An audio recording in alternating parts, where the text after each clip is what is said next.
النهارده عملنا مع بعض احلى طاجن كوسه باللحمه مع تريكات بسيطه هتفرق معانا في الطعم قوي.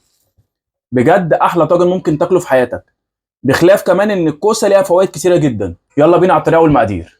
ومعانا اللحمه بعد ما اتسلقت خالص واستوت. من اي قطعيه لحمه مش هتفرق. نبدا نخش على الطاجن. هننزل بقى في الطاجن بتاعنا ببصلايه، وننزل بكام شريحه طماطم، ونرص الكوسه بتاعتنا.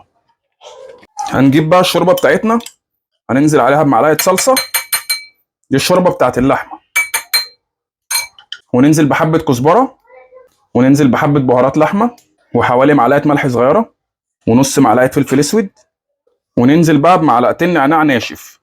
النعناع هيدي للكوسه طعم رهيب، بجد الحركه دي بتفرق قوي في طعم الكوسه. نميكس الكلام ده كله مع بعض، ونرص بقى قطع اللحمه بتاعتنا، وننزل بقى عليهم بالخلطه بتاعتنا اللي احنا عملناها دلوقتي.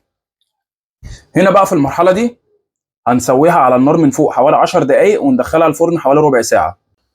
عشان نعمل بقى الرز بتاعنا، حطينا معلقه سمنه بلدي وحبه زيت نباتي، ونزلنا بالشعريه بتاعتنا في الحله. هنحمرها كده لحد ما لونها يبقى ذهبي. هنشوح الرز كده حوالي دقيقه دقيقتين بالكتير. هننزل بقى الرز معايا حبه شوربه باقيين من اللحمه، هننزل بيهم على الرز. ننزل عليهم بميه مغليه لحد ما نغطي الرز بحوالي نص سنتي. بص هو الرز باين مننا اهو، هنديله بق صغير بس كده. ونعاير الملح بتاعنا بقى، كل واحد على حسب الطعم اللي بيحبه. هنغطي بقى على الرز ونسيبه لحد ما يتشرب، وبعد كده نهدي النار عليه خالص لحد ما يستوي. النهارده عملنا مع بعض احلى طاجن كوسه باللحمه مع تريكات بسيطه هتفرق معانا في الطعم قوي. بجد احلى طاجن ممكن تاكله في حياتك. يلا بينا على الطريقه والمقادير.